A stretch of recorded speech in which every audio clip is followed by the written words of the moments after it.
Hello, and we're back. I want to talk to you guys about networking today. I love networking. This is the next step. Once you've started to decide what your brand is, it's kind of the next step for using that brand for your advantage. This could be finding jobs, internships, or really just making connections in the industry. Your most powerful assets that you have as you become a professional communicator is your network. It's who you know and then what you know. So this is definitely something I really want you guys to pay attention to. The first is business cards. I know it sounds simple, but business cards are really a great way where you can get someone to understand who you are and to remember you. Everyone who goes to conferences, everyone goes to cocktail hours, meetups, greetings, all that kind of stuff, and you might hand them a business card and they're, oh great, thank you so much, put it in their pocket. But they have to get home. They have to empty out their pockets. They have to figure out who the heck that was. A lot of times they might actually want to write something on that business card. So as you guys design your business cards, make sure you leave a little bit of white space. Not just for design aesthetics, but that way someone can say, oh, that person, we talked about this or we did that. If you open up my contact book on my iPhone or on my iMac or anywhere, I'll have the names and info and all that kind of stuff, but I'll actually write a little paragraph, maybe 2-3 sentences. I met such and such on this date at this time and we talked about this. Why? Because if so-and-so calls me 3, 4, 5 months later and I have no idea who they are, I could say, oh, hey, John, I saw you back at that alumni function. You know, we talked about the new Innovation News Center here at the university, projects I'm working on. Oh, wow, I can't believe you remember that. And you're building on that connection.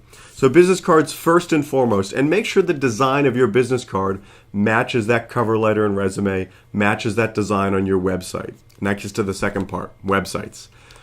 Critically important that you guys build a website even from day one with us at UF Online. You should put your best work on there. You should put your portfolio pieces, classes that you have to build projects in, stuff that you're really proud of, you should be putting that on your website. Not only will that give you kind of a chronological history of your time with us at the University of Florida, but it will start giving you material to help kind of scope out what you're really good at. A lot of times things get lost in emails and lost in, Dropboxes and files and that sort of thing. Put it online, put it in a section that you're proud of, and only put your best work on that site. So every single course you take, treat that final project as almost a portfolio piece.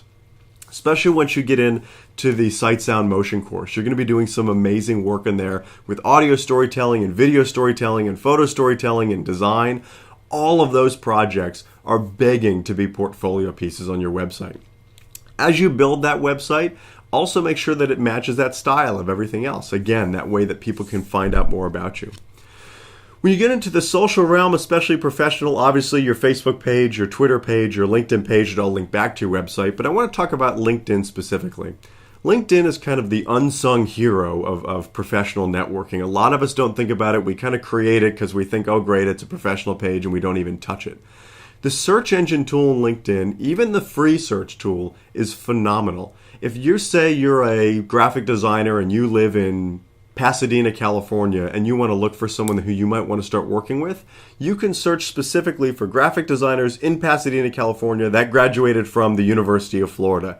You'd be surprised how many people you can find just by areas of interest. Or let's say you want to work in nonprofits with food. Same thing. And now you're saying, oh wow, I've got all these results, but how do I get in touch with them? I don't have LinkedIn for Premium. Well, if they work in the communications agency or as communications world, they probably have a Twitter account. We would hope so. And just as you guys are building your Twitter accounts, they probably have who they work for in their bio, or at least some information about them. So once you find their name and who they work for on LinkedIn, give it a quick Google search. John Smith at Wired Magazine. You're probably going to find John Smith, Wired, or John Smith with Wired Magazine in his bio. It's something he's probably very proud of. So now you instantly have that connection. John Smith, graduate from the University of Florida, works at Wired Magazine, lives in San Francisco. Oh, that's great. I live nearby. Let me give him a call. John Smith might have a personal website that you find with his phone number on it or a Twitter handle. And this gets to our next section. How do you cold call someone? I know this sounds weird. I know this sounds a little creepy. You just pick up the phone and call someone, but it works incredibly well. You just have to make sure you approach it in the right way. So for example, when I was first getting started in photography, I really wanted to be a sports photographer. So I stalked and looked up every staff photographer at Sports Illustrated and called them. Hi, I'm Steve Johnson. I'm a student. I'm a photojournalism major, and I'd really like to help you out on the sidelines if you're ever in the state of Florida. A lot of them said no. A lot of them said, how'd you get this number? But 4 of them actually said, sure, I'll be covering the Florida-Georgia game in Jacksonville, or oh, I'll be in the swamp for this game, or we've got an NFL game in Tampa. And got to go on the sidelines and really learn from the best of the best of the best. People who have tens of thousands of dollars worth of speakers fees that I get to spend an entire day with and learn from. Don't be afraid to pick up the phone and call. Don't be afraid to admit that you're a student, that you're trying to learn. And even if it's not assisting them, maybe it's, hey, I'm going to be in the neighborhood. I'd love to meet for a cup of coffee. That gets to a second part. Don't feel bad, but you can lie.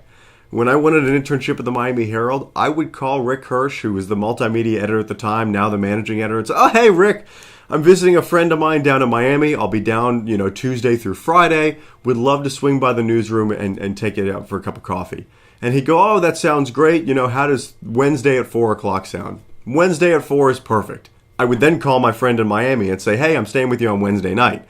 And Rick would say, oh, well, I'll meet you at a place for coffee. No. I'll come into the newsroom and grab you. Why? Because I wanted to bump into people in the newsroom. I wanted to see who I would meet. Oh, he's going to show me around the photo staff. That's great. Rick is an alum of our college. And it was a little white lie like that got me in the door at the Miami Herald. It got me an internship at the Miami Herald. And ultimately, that led to a ton of other phenomenal jobs because of that relationship I built. By the time he was looking to hire interns, it wasn't even an interview process. It was, hey, we'd love to have you here. The photo staff already knows you. You've stayed in touch. It works really well.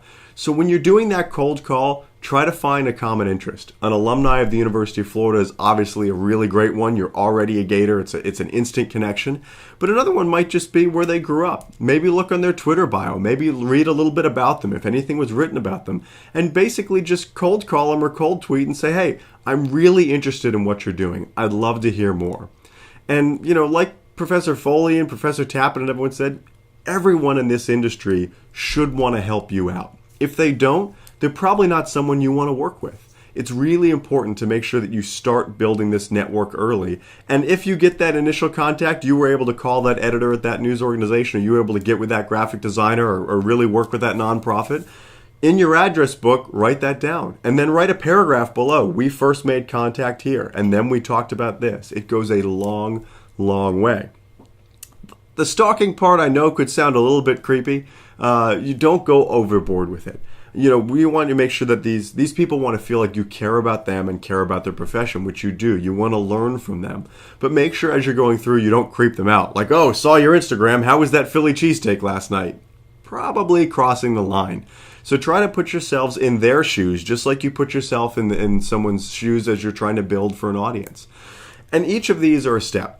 You want all of these to sing, you want them all to talk together, but make sure that put yourself in the position of someone who's trying to find information about you. So as you're searching for these folks online, think, well, how did I find them?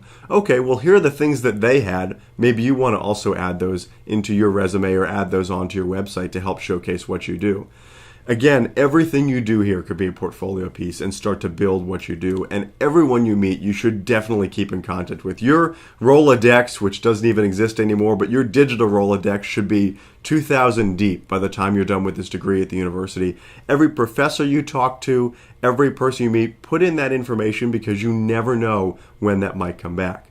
Networking is absolutely key to your success. Who you shadow with for the final project for this course should definitely be in your network. You should definitely reach out to them. It's so important to then follow up and stay with that connection. And that leads to kind of the last point, is how to stay in touch. A lot of times I would let a month or 2 months go by before I'd send a note just to give them an update. And generally I wouldn't just say, hey, how you doing?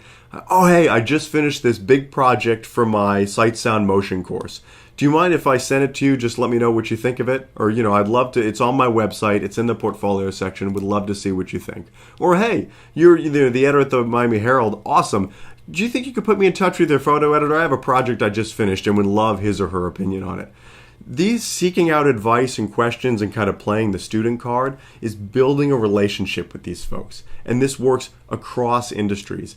Everyone wants to help someone else out. We all remember when we were in your shoes, just getting our start with our career, trying to just get in the door of an organization that we respected. So definitely build on that Rolodex, build on that digital contact book, and make sure that you're having this cohesive message. And ask yourself constantly, am I doing enough? Am I contacting the right people? Am I really telling my story? Can I tell my story in 30 seconds? Can I do a really good elevator pitch? All of these are aspects of networking that will really pay off and will start to make good use of the work you do here at the University of Florida. Your projects in class aren't just for the sake of doing projects. They're for your portfolio. Therefore, you can go to that organization and say, I want to work for you, and here's what I've already done. We'll wrap it up pretty soon. We have one more lecture left and then a wrap up, and the final papers will be due soon. I hope you guys are having a great time, and I will see you in a week.